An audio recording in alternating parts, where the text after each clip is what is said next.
And what is up, everyone? I am Joe DeHoyos. I am the host of Beyond the Woodline. Um, Real quick, before we get started with my guest, you guys have any kind of strange encounters, any strange phenomenon that you guys want to talk about? Man, hit me up. You don't have to come on the show. I just would love to talk to you and hear about your story, hear about your experiences.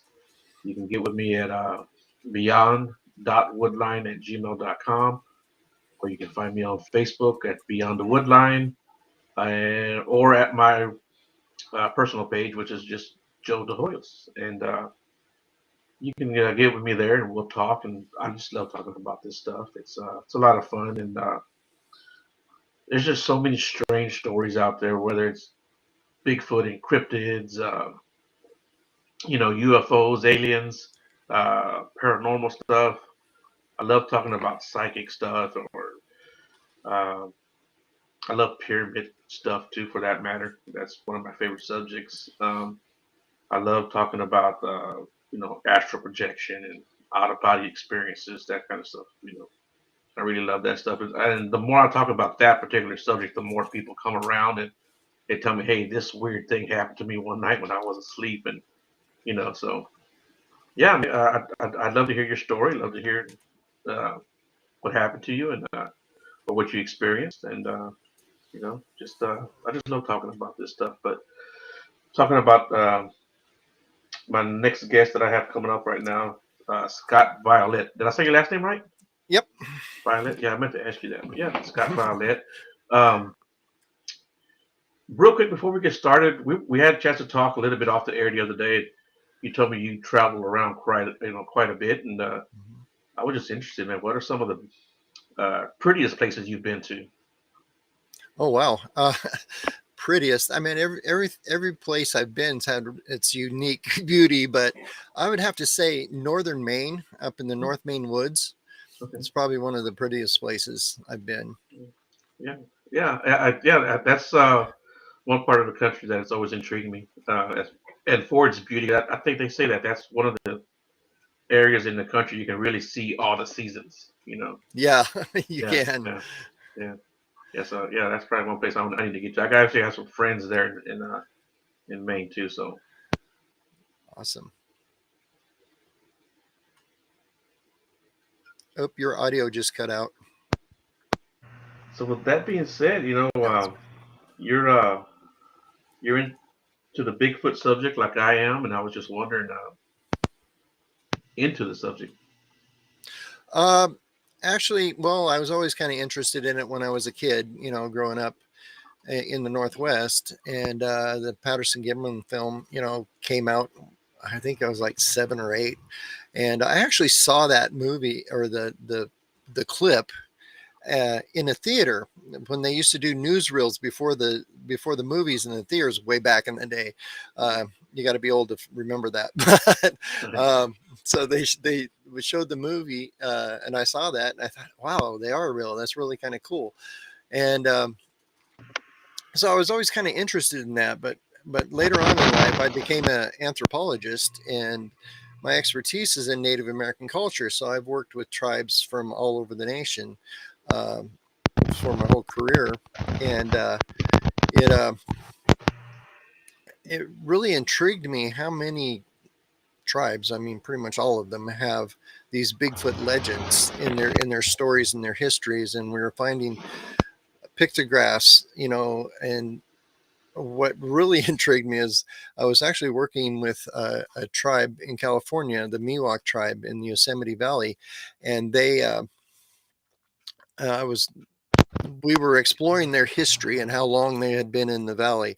And so we were looking at pictographs and petroglyphs and stuff from all over the valley, and we were trying to, date those so we know how long they've been there. And I saw one pictograph that I wasn't familiar with the picture, and I asked the elder of the tribe, "What is that?" And he said it was Yayali in his language, which means hairy man. And I said, "Hairy man, I mean, like Bigfoot?" And he goes, "Yeah." And I go, "They exist?" And he looked at me like I was stupid. And he said, "Yeah, they do." So that really got me intrigued because of the history, in it. And then I started doing research into, uh, the foot morphologies and stuff like that. And so I've been actually doing hardcore Bigfoot research for about 25 years now. Okay. Yeah. So, So, as an anthropologist, mhm. where do your beliefs lie on what Bigfoot is? um, well, uh, there's a lot of possibilities out there. Mhm. Um, Mine is a little more tinfoil hat than most people, I think. Okay. But and it's not really out of the realm. Um, like you said, as an anthropologist, we studied human history and evolution and stuff like that, the evolution of the human being. And at any given time in history, there's been two or three species of humans living together at the same time. Right. So, it's not like this species turned into this species that turned into, it was more like the groups ventured out, and when they got to different areas, they evolved differently, and because they're in different climates and different places. So, us Homo sapiens and Homo heidelbergensis, Homo erectus, Homo nadali, Homo forensiensis, uh, and Homo neanderthal, the Neanderthal mind. There's six that all live together at the same time. I mean, Oh, wow. our times overlapped. So, um, why is today we're the only human species left? So I'm thinking that we humans aren't the only human species left on the planet right now. I think that Bigfoot, since it walks upright, has small canine teeth, that makes it a hominid like us. So I think it's another human species that just hasn't went extinct. Okay. That's my theory. That's my theory. Right. Yeah, and that makes Mhm, sense too, mhm. especially when it comes to, like, the footprints, and uh, it's not your typical, I guess, non-human primate footprint, right? Right. Yeah. And that's got a lot more human features in the bone structure of the foot and stuff. Yeah. So, what do you think that? I, 'Cause I don't want to, like, offend anyone who's watching. I know people have their own Mhm, beliefs, right? And but mhm. people say that they come from other dimensions. They jump through portals. They cloak. They have other supernatural abilities. What? Where do you fall in on that? Um, I don't rule it out because in this type of subject matter, you can't until we have definitive proof. But I tend to lean, I don't say that isn't a possibility, because it most generally it could be. Um, we haven't really delved into the, interdimensional, quantum physics type stuff, which is a vast subject, and I'm not an expert in it. But so I don't rule it out, but I tend to think that the Bigfoot itself, I'm leaning more towards it being a natural thing here on the planet. Mainly because, the DNA, there's a lot of, people get this DNA stuff. Um, there's a whole bunch of, every time somebody turns in a DNA sample of a Bigfoot, and we do have those actual Bigfoot DNA, they always say it's contaminated with human. What if it is human? So, there's that. Um, so, like I said, I tend to lean the more earthly, but I can. There is another theory out there that kind of makes sense to me. But what if they're the humans and we're the altered things from from aliens, or other dimensions? So, What were the weird ones? The odd man out. Yeah. yeah, yeah. Yeah. Which, really, I've never thought about it like that. Even though I personally do think that we are genetically engineered. You know. Hmm. Um, but that goes back to the whole pyramid thing too. Yeah. I love that. Like I said, I love that kind of stuff. But yeah, so I kind of, yeah, that's very interesting that you said that. And it kind of makes sense, probably a lot more sense to me than maybe to a lot of other people. Um, audio start here. Hmm. Like Yeah, the audio is not good. your mic keeps cutting out. I keep hearing it. Okay, okay, can you hear me now? Okay. Yeah. Yeah. No, what I was saying is that that certainly goes a long way with me because I kind of believe that anyway. Um, Hmm. so yeah, so that makes a lot of sense to me. Um, so like when it comes to the DNA, do you personally know of any DNA that has been turned in? Because it seems to me there's a lot of people that will say, I have DNA, I've gotten DNA, Hmm. but they never, for whatever reason, show the results of it. Have you ever experienced where you've gotten results back, whether it's secondhand or not?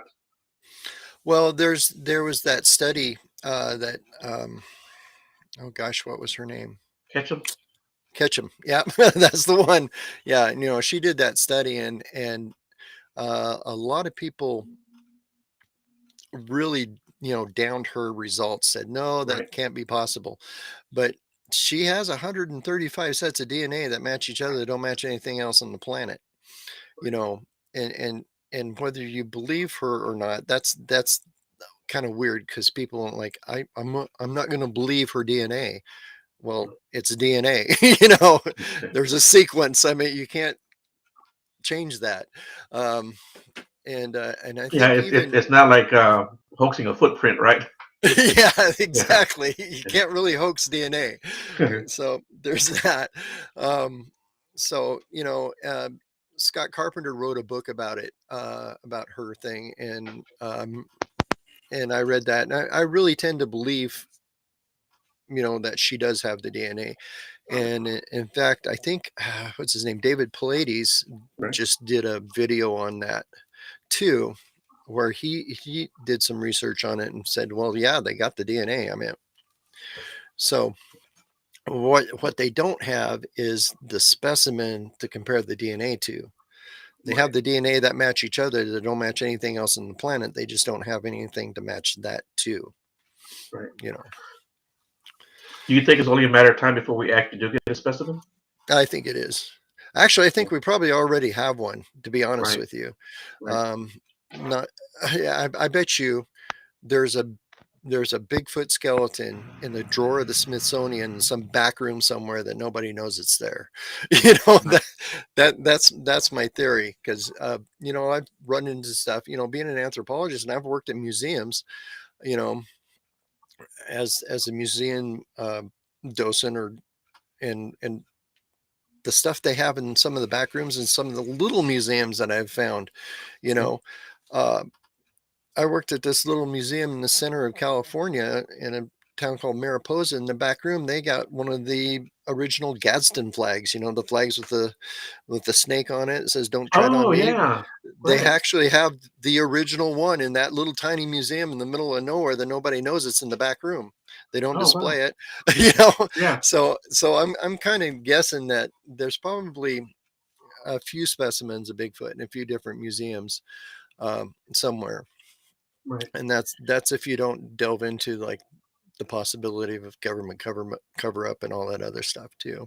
Yeah. So I really I stay away from that, but that's what I was actually going to ask you. Do you think that there is a cover up, um and why would there be one? You think? well, I I I tend to lean towards the cover up so much. I can't prove it, and I won't go out and I don't talk about it a lot and say, hey, there is a government, Right.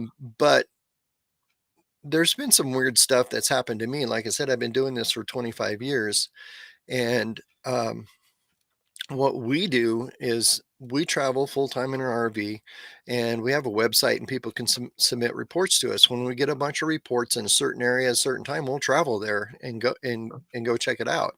I don't even care where it's at in the country. We've been all over the United States, but there's been 3 times we've got a lot of reports in a certain area, and by the time we get there, the Forest Service does a controlled burn in that area. And that's happened to me 3 times. I mean, once, man, okay, it's a fluke. Twice, but 3 times, come on. you know, Yeah. um, and that's the times when people's went public with this stuff. So, um, that's happened to me, and I'm saying it's actual fact that there's a government cover up, but it's a possibility. And another thing too, why I think if they were to cover it up is goes back to my original theory. If these things are human, what happens when we prove there's another human on the planet? Right. Do they get voting rights? Do they get, Well, all, they would definitely get human rights. I would think. you would think, Basic human yeah, rights. Yeah, and that would right, include leaving their habitat alone. exactly. Right. And that would shut down every forest on the planet pretty Yeah. much because these things are everywhere. Yeah. And then they would have to get forced vaccinations and. Yeah. Yeah. Yeah. Yeah. Yeah. Yeah. But Yeah. yeah, man. I don't know. I don't like talking about the cover up too much, and if there Mhm. even is one, Yeah. because a part of me thinks the government probably doesn't even doesn't even care about big. Yeah. Oh, you cut out again. I was thinking that There you go. I don't think the government cares about Bigfoot to that extent, like they care about UFOs and the fact that there's stuff flying around in the skies that they don't have any control over. Hmm. That's just what I think. And I've certainly talked to people. One of my really good friends, when after he had his sighting, he got a phone call, two phone calls actually, basically telling him to shut up. But Oh, really? yeah, yeah, yeah, yeah. We can talk about that off the air. Yeah, that's interesting. Yeah, maybe that's No, just and cutting me out right now. yeah, like I said, I've never um, had that problem. I Mhm. never had been threatened or anything. Well, one time, but Yeah. now that I think about it, but it was for something else. Um, I had somebody contact me that wanted me to take him out bigfooted, and the forest ranger pulled me over.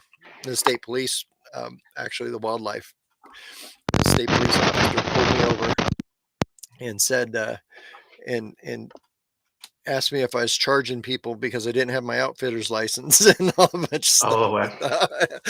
But that was it. yeah. So, Yeah, I had we were out recording one night, and it was maybe like 1 o'clock in the morning, and the game warden pulled up on us. We were out mhm. in the middle of San Diego Forest, out in the middle of nowhere, and he rose up on us, and we were like down some back road that it was just really weird how he rolled up on us. He's like, "What are you guys doing out here?" And I said, "We're just listening to sounds, of nature, just listening to the sounds of nature." And he kind of smiled. And he goes, "You guys heard anything you weren't supposed to hear?" And he did. He said that with a smile on his face. And I'm like, "No." I said, "What are you talking about?" And he just smiled and he drove off. Oh, Yeah, that's funny. yeah, That's funny. yeah. Yeah, And then, yeah, I was gonna say in my hometown where I did most of my bigfooting growing up, the game wardens kind of knew who I was after a while. They figured out I was the guy in their, you know, the Bigfoot guy. So they kept pulling me over and stuff every once in a while and saying, "Hey, when you were out in the woods, did you see any poachers? Did you, you know?" yeah, yeah, Yeah. yeah. You're right. We got stopped one night too, and he was just asking us a bunch of questions, and uh, he's like, "Have you guys seen anybody?" And I just said, "Yeah, we saw some guys drive down this way. They had a flashlight. They walked into the woods." And then he took off that direction. So I said, "Well, that's what I'm gonna Yeah. do from now on." You Yeah. know, Yeah. yeah, yeah. They probably want to go catch up a poacher more than they do a bigfooter.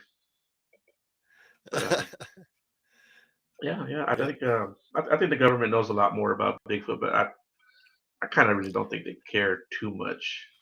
Mhm. You know, I don't know. That's just my thought on that. But then again, who knows? Yeah. Um. So, have you had a sighting personally? Actually, I have. It was about 5 years ago. Um, Once again, back here where I'm at, where I'm at, by the way, is in the Blue Mountains. So if you're familiar with the Freeman film, I'm about All right. 15 miles south of where that happened. Okay. So I'm in the same place, basically, same mountain range. And what happened with me is we actually had um, 5 reports in the same week from 5 different people that didn't know. each other. So I thought, and in the same area. So I'm thought, well, that's where I need to go. So I was headed out for an evening, into the woods, and I usually go out about noon, and then I stay there until about midnight and come back. But so I was headed out, and my wife, one of her friends, her dad really was into Bigfoot, and it was his birthday, and he had never been Bigfooting before. So they contacted us and say, "Hey, when you going out?" And I said, "Well, I'm going out today." And they said, "Well, can my dad go with you?" so Oh so yeah. I went with him. So I brought this guy that I had just met that day, and so we headed into the woods and into that area where I had all the reports, and it was kind of drizzling a little bit. So it wasn't really raining hard. It was just kind of a light mist drizzle. And so we were walking into the woods, and we get this really bad smell. And I knew exactly what that was. I had never smelt it before, but I had it described to me many times. So we went into the woods, and so we stopped, and I'm like, I couldn't see where it was coming from. You couldn't tell by the smell which direction it was coming from. So we scanned the wood like crazy for like 10 minutes. It was forever standing there, and that smell never went away. So finally I told the guy, hey, let's walk down the trail, and if it follows us, hopefully it'll get up on the trail and follow us, and it's muddy, so I'm thinking we can get footprints. So we walked probably another half a mile down the road, and it was, and this road was an old service road that had been blocked off, so nobody drives up there anymore. And where we were at was the edge of the watershed area for the town. So on the right side of the road, we're not allowed to go into the forest there. On the left side, we could. So we walked down the road, and then the smell went away. So I said, this ain't working. So we turned around and went back until we got the smell again. So finally, I just growled into the woods. I just went as loud as I could, and it answered me. It mimicked me. I mean, almost the exact same sound I made. It made the sound back at me, and it was down the hill, about 200 yards in this little patch in the trees. It was really covered tree foliage and stuff, and I just saw this little opening in this head doing this, kind of rocking back and forth, looking at me. And I had my camera ready to go. I had about 3 seconds to take pictures, so I started snapping pictures as quick as I could. And then we hear this loud whistle off in the woods, and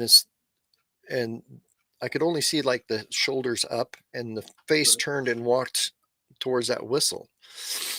And so, like I said, I had about a 3 second sighting.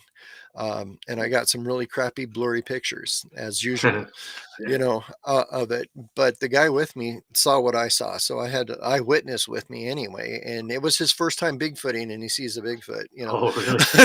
Yeah. Oh, So that's cool. yeah.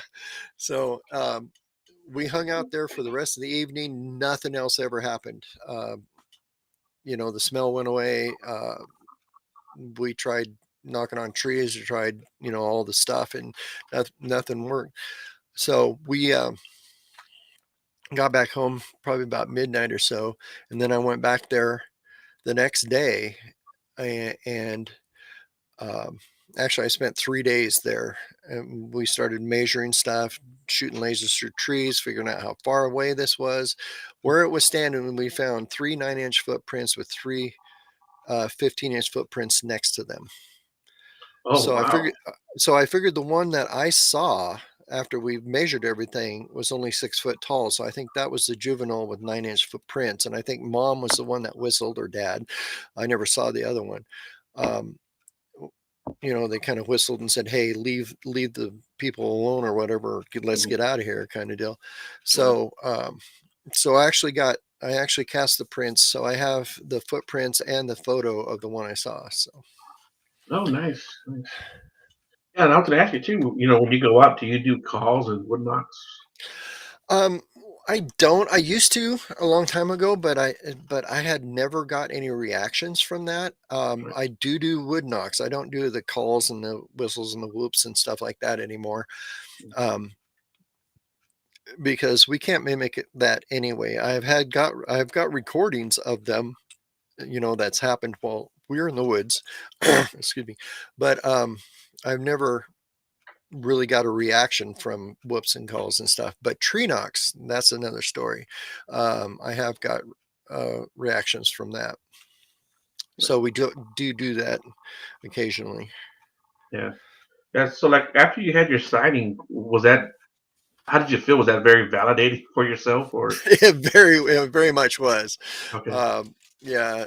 Um, no, I haven't been the same since. It's it, Yeah. um, that's when I really delved into the history and stuff and started looking in the casts and things like that. Um, and that's pretty much, like towards the end of that year is when I was working and I quit my job and started doing this full time, you know. Yeah. So, I'm not there yet, but hopefully I get there soon. That's part of what I want to do. I'm trying to, I want to do this full time, not just the podcast, but also the research with not just Bigfoot, but with everything else. That's what I mhm. want to do. But you know, one day at a time. I'll Yep. get there. I'll Yep. get there. Yeah. What is your your people in your circle, whether it be your family and friends, what do they think about all this? Uh, Most of them are pretty acceptive, you know. Okay. Right. Um, I my mom don't understand what I do at all. Right. Yeah. But most of them are, you know, they think I'm that eccentric uncle, that does weird stuff, and but yeah, mostly they're pretty acceptive. I haven't had much problems with my family and That's good. friends too much with that. It's kind of a more mainstream subject than it used to be, you know. Right. Yeah. You know, especially since like the Finding Bigfoot show is on and Monster Quest and all those other ones kind of turn things around a little bit, which was kind of interesting to me. I think that's helped a lot because we get a lot more reports than I used to. Right. And probably about the last 10 years, I meant the reports that we get is probably doubled, Oh because wow. people are just more open about sharing now than they used to be. Right. I know those shows got a lot of bad press from the general public, but I've always told people I always thought it was a good thing because it brought it to the forefront. Hmm. And I think that was a part of the reason why so many people were coming out at that time. And hold on real quick, I got a call. I had a neighbor that we grew up with, and my sister actually called me. She goes, "Hey, you need to call Becky. She wants to talk to you." And I'm like, "Okay." So I called Becky up, and um, she was like, "Hey, my mom, she had a stroke maybe I don't know 3 or 4 months prior." She goes, and she's laid up. She can't walk. She can barely talk. It's hard to really understand her when she does talk. But they were watching one of the Bigfoot shows on last night, and she got like really excited, and she would start talking about when she was growing up that there was a Bigfoot that would come to their house from the creek and would come up to their window, looking at the window at night, especially when the kids were bathing or whatever, or when the mom was bathing the kids. I'm like, damn, that's pretty good. And she goes, yeah. She goes, yeah. She grew up in a place called Falk. And I Yeah, said, of what? course. And I said, what? And she goes, yeah. She grew up in a place called Falk. And she said that the creature would come out of this creek. It was called Boggy Creek.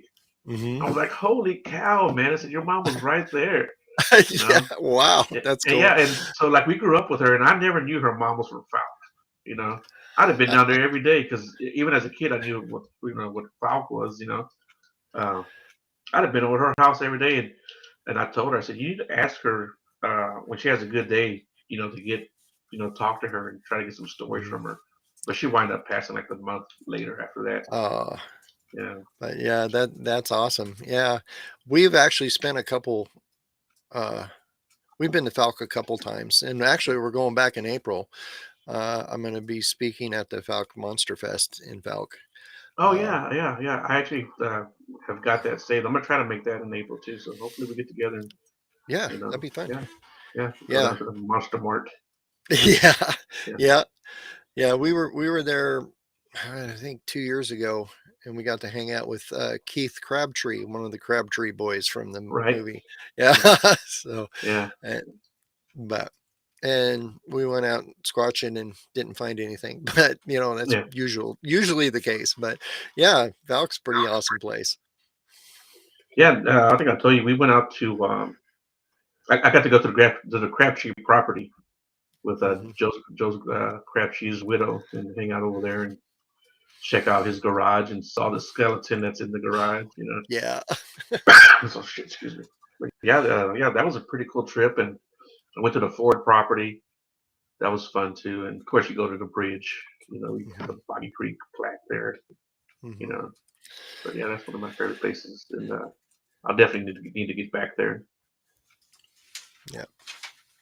What's next for you on your to travel list or your to do list? To-do list. Yeah. Well, actually, we're kind of stuck here in the Northwest for a little bit. There's the Kelso, Washington Squatch Fest coming up in a couple weeks. I'm a guest speaker there. Oh, nice. And then we've got four like sportsman shows that we have a booth at. And that's kind of an interesting thing that we do that's a little different than most people is we have a Bigfoot booth at these sportsman shows. Really? And we do one in you. I mean, there's a series of them that this company does, and it's like Eugene, Oregon, Medford, Oregon, Roseburg, Oregon, and then Anderson, California. And of course, all up and down that corridor is, Anderson, California is basically near Willow Creek, Right. So Yeah. yeah, so we set up a booth at these shows, and then we just we hawk Bigfoot merchandise.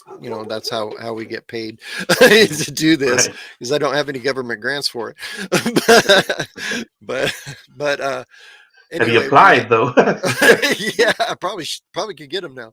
But anyway, no, we uh but what's really interesting is we hang out with these guys who are outdoor sports guides, these wilderness guides and hunting guides and stuff like that. And some of those guys have some awesome Bigfoot stories that they don't share very often with anybody else. Right. So we do those, and then we're actually headed down to Texas for a little while. We're going to be hanging out in the Sabine River area, doing some Bigfooting down there Oh, good. before we go to Falk. Oh, nice, nice.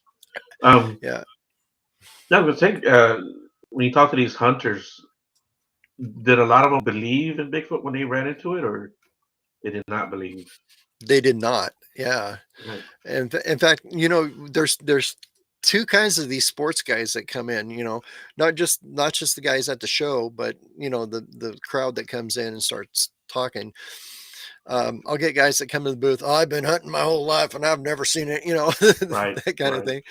But then you get the guys, the hunters and stuff, that there's one particular one that I really hold out for. It's the guy who walks by the booth like 5 or 6 times and looks at me at the side of Right. his eye, and then he waits till there's nobody else there, and then he'll come on and then he'll fill me out. He goes, "So you believe in this Bigfoot stuff?" And I'm like, "Yeah, I do." And he goes, "Well, let me tell you a story."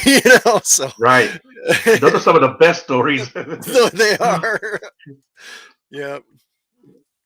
Yeah, in fact, one of the best ones I've got was a guy who had he was hunting in Oregon. He was a guide, and he had a guy that had flew in from Michigan to go elk hunting in Oregon. And he said he had that guy set up on this hillside, and then he was over here on this other ridge, and he was doing these elk calls, and he heard something crunching through the woods, coming towards them. And he couldn't see what it was, but the guy from Michigan was on the other hillside, could see what it was. Oh, okay. So he kept hearing this. He kept telling me he only heard, like, it was like bipedal. It was doo, doo, doo, shaking the ground when it Right. was walking. Boom, boom, boom. And he would do a call, and it would come towards him and it would stop. And then he would do a call and it would come close to him, and it was getting really close to him. He said he Right. could hear it crunching through the water in the creek below him. And he kept looking up at the guy from Michigan, and the guy was like waving his hands, going, "No, stop, no, stop." Stop. And the guy finally ran off where he had put him. He ran off the hill, and he wasn't supposed to. He was supposed to stay there. Ran off the hill and ran up to the sportsman guide and grabbed him and said, "Stop it." You know, Right. and he goes, "Why? You know, there's something coming." And he goes, "I'm done." And the guy he said he climbed this Wow. mountain on his hands and knees because it was so steep to get back to the car. And he got in the truck. He said they got back to the truck. He got in the truck with the guy and he goes, "I'm going home." He goes, "This hunting in Oregon's not for me." You know, so, Right. Yeah. but the guy never saw what it was. But the other guy was so shaken. He had paid thousands of dollars to go hunting, and he was only out there for a couple hours and then quit, went home. Damn. Yeah. Yeah. You know, I had a friend of mine. He was a cop. Well, he still is a cop. He was actually a canine cop, and really, really good guy. Really, really tough guy too. Um, I saw him get into a fight with a shoplifter, and he was trying to handcuff the guy. And the guy, he got one handcuff on, and the guy actually used that handcuff as a weapon, and he broke my friend's orbital bone. Oh, Right, but he still fought the guy, and he made the arrest. Right, but uh, one day he was telling me that he used to go. It was out in I want to say it was Porter, Texas. I think that the river that goes to there is San Jacinto. Somebody will probably get on my ass and tell me it's wrong, but I think that's where I think that's the river. And I told him, I said, because he told me he would send his daughter out there, and then he would let his dog, his canine, go find her. Right? She would run out in the woods and get a head start, and he would let his canine go find her. So I told him, I said, look, you might not believe in this stuff, but you need to be careful because uh, there are Bigfoot sightings out there. And I started telling him a little bit about Bigfoot. So he kind of stops and he looks at me and he turns around and he starts walking away. And I'm thinking to myself, okay, well, he thinks I'm crazy, right? Well, he stops, he turns around, he faces me again. He goes, hey, I'm going to tell you something. I said, all right. Well, he has his other dog, the family dog, which is a pit bull and mean as hell. Um, he has to keep that one on a leash because she'll chase squirrels, rabbits, hogs, mm-hmm. deers, other dogs, people. So he takes them into the woods. He has to keep her on a leash. He said one day they were walking in the woods with her, and he was hearing footsteps, bipedal footsteps. He thought it was just another person. So he was like, "Hey, hey," and the footsteps will keep on coming. And he goes, but when I would stop walking, it would stop walking. And he said, for whatever reason, I started getting scared. He goes, the next thing I know, my dog is down between my legs, curled up in a little ball and wouldn't move. He says, I got a rock and I threw it in that direction and nothing took off running. He goes, I even got my gun out and I pointed my gun over there and was like, hey, who's over there? Who's over there? He says, Joe, he says, I'm gonna tell you what. He goes, I picked my dog up, 60-pound pit bull. He says, I picked her up and carried her out of the woods. And I said, yeah. I said, that's probably what you ran into over there. He goes, I don't know why, but I got scared because that was the scariest I've ever been in my whole life. And he told me he had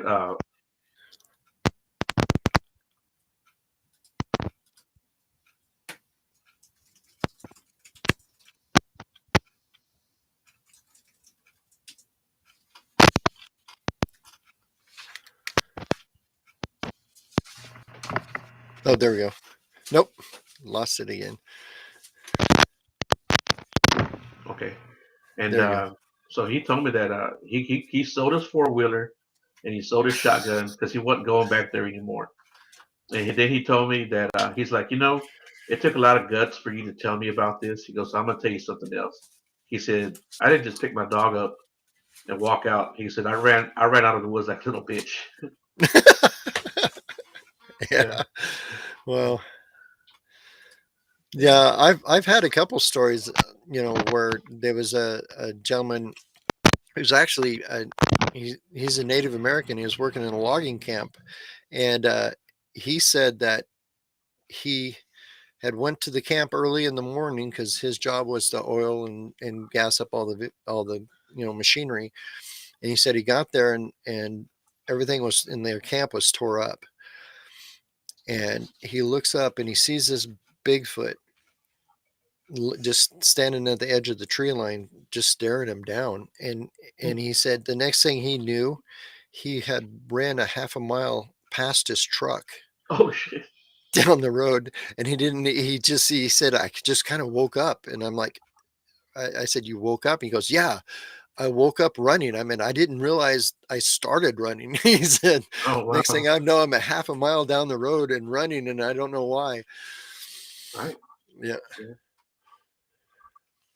Yeah. I think when people have these encounters, whether they're ready for them or not, I don't think they realize how intimidating these creatures are.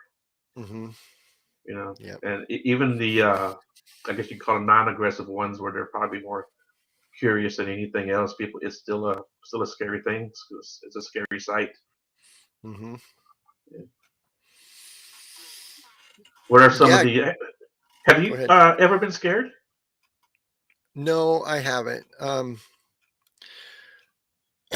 I've,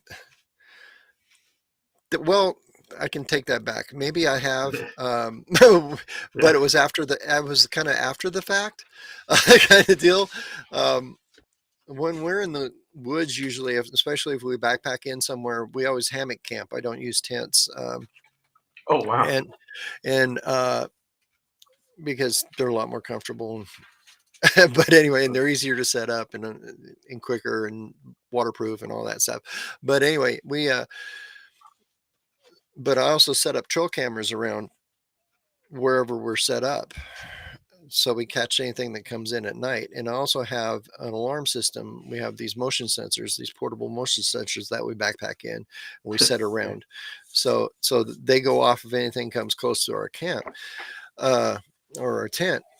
Yeah. But there was one time that we had spent the night and I got back home, and I was going through the footage and the trail cameras, and there's this in the middle of the night.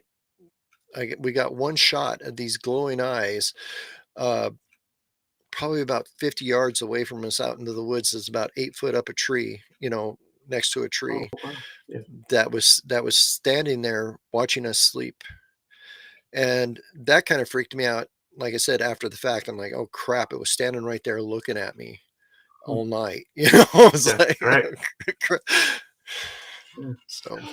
So do anything to call them in? As I mean, I know you say you really don't do the calls or the knocks, or do you just go out there and kind of act like a regular camper? We've actually had more success just acting like a camper. A Yeah. lot of times we just go out and camp and things, but I have done some stuff that has uh, had some interesting results.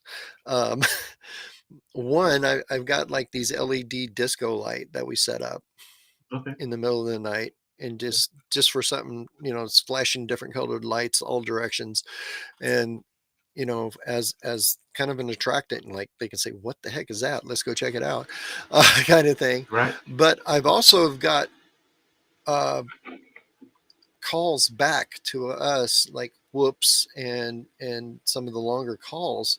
Sometimes we do play the sound of human babies crying at night. Oh, really? That's interesting. Yeah, and I've got more results from that than I ever had doing whoops and stuff. I mean, we don't do it very Hmm. often, but if I'm in a place that's not a lot happening, sometimes we'll try it, and off in Right. the distance we'll hear a whoop back at us. I like to use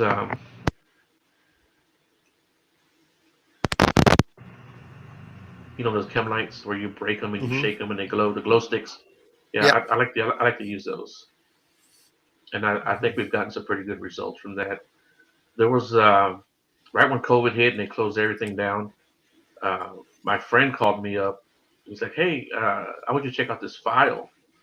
It was an audio file, and he goes, it was from when we went camping like 3 years prior to COVID, right? And we set the camp lights up around the campground, uh, maybe I guess maybe like 100 feet radius, And that night, he, for whatever reason, well, I guess COVID, like I said, shut everything down. So he was bored. So he was listening to some old audio, that he hadn't listened to before. Mm-hmm. And you can hear something walking around our campground. It was definitely on 2 feet. Wow. Yeah. So Wow. when I Your mic keeps cutting out again. I think I think it's the connection. yeah, I think it's just a connection. Yeah, I was gonna say that. I think um, almost every time we go out and I use those chem lights, we always get some pretty good results as far as vocals go. Yeah, they do. I'll even put. I've got those little disco. They're I can't remember. I bought them at like the dollar store. Actually, they're little disco lights, battery powered, and I'll set them on top of my trail cameras sometimes too, out in the woods, and just Okay. let them flash. And we also, another thing I do is a lot of people say they can see that. They think that Bigfoot can see the IR from the trail cameras. That's why nobody Right. gets trail camera shots. So we put tape over the IR lights on our cameras, and then I also wrap them in a wire mesh so there's no, EMF coming off the Okay. uh, cameras, and then we'll put those lights up there to attract them. I haven't got any results yet, but we're trying. you know. Oh yeah, yeah, yeah. You always got to try and just Mm-hmm. do different results. I mean, not different results, but different tactics and see what kind of results Mm-hmm. you get. Right. Yeah. Yep. Yeah. We've done the sound blasting, but we've never had good results out of that. So we don't do it anymore. If anything, Right. everybody comes around and looks at us like we're crazy. But you Yeah. know, Yeah. yeah. And do you know what? And I think I've talked with a couple of people. Um, I don't know if you're familiar with the name Tom Cantrell. He's wrote a Right. few No. Yeah. Bigfoot books. Yeah. Right. Okay, Tom has done a lot of research, and he and I were talking about when you take the Bigfoot sounds and you put the ones that were recorded, like the Sierra sounds and stuff like that. If you put them like in a spectrograph, and you find out that the vocal range is Right. the humans can only make 3 octaves in their sound. Bigfoots have 5. So if you're making sounds out in the woods, they know it's not a Bigfoot because you're not hitting the Right. ranges that they can hit. Um, and I don't know if you play it back on a recording if it sounds different than usual. I don't know to them Right. if you just play back a recording. So like I said, we've never had much results from that, and I think that's why is because we don't even come close as humans making the same sounds at the volume and the range that they Yeah. have. Right. Plus, you don't know what you're saying. You might be telling them to F off, so they don't talk to you. You don't know. Yeah. Yeah. Do you use any kind of I guess I don't know, like Audacity or something to compare sounds? I do. Yeah, yeah, we do. Actually, well, a lot of times I'll send them to Tom. Tom's got all the programs to break it into stuff, and he'll send them back to me. Um, that's one thing we do is we get a lot of evidence in, and if I'm not an expert at it, I'll send it to somebody who is. I've been doing Right. this long enough that I'm friends with a lot of the people who have this stuff, like Tom and you know Jeff Meldrum. I've sent him all my casts. I send um, like when we get hair samples and stuff, I'll send them to Cliff Barrickman, and he'll check them out for me and send them back and say, hey, you know, this is what I think it is. So, Yeah. If I hear a sound I've never heard before, mhm. my best friend is a hunter, and so I send them to him. Yeah, Yeah, because yeah, he doesn't believe in Bigfoot, so that's perfect for me. It keeps yeah, me it honest. is. It keeps Yeah, yeah. Well, like I said, Tom will put them in his analyzer and stuff, and he can show you how many octaves and stuff they are, or he'll match them. He's got ones that when you put them in the spectrograph, you can match the pitches and stuff. So, like, this is a barn owl. It has a certain pattern to it, and if it matches the barn owl pattern, it's a barn owl, you know, this kind of stuff, and he'll Yeah, do that. yeah. That was crazy sounds. Mhm. You're cutting out Jesus Christ. again. No, I was That's saying I weird. think that was Out again. sounds. Yeah. Yeah, but so why don't you tell people where they can find you and reach you and contact you, and you can promote your YouTube channels or whatever you've got going on. Okay. Yeah, we do have a YouTube channel, and we do live shows every Thursday. And we have guests on from different places. I mean, this week, this month, we've got we've got let's see who's coming. Shane Corson from the Olympic Project. We got Kathy Strain coming on this week or this month. Greg Wilheater from Texas. We got they'll be on our shows this week or this month. I keep saying week. I don't know. But so you can catch us on YouTube for that every Thursday night. YouTube is Squatch America on YouTube. And then we have our website, squatchamerica.com. If you want to submit a report and sign up for our email list, and we tell you where we're at, where we're going to be, and we do town hall meetings while we're traveling too, like Finding Bigfoot used to do. So if we're going to be in your area, we'll usually find a bar or someplace we can set up to do like a little Bigfoot gathering for the weekend for a night, you know.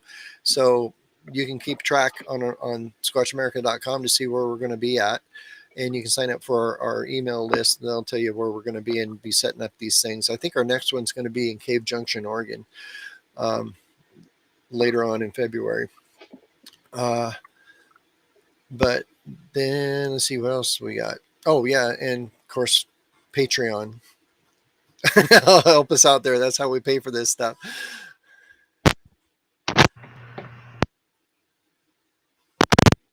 You keep can't hear you.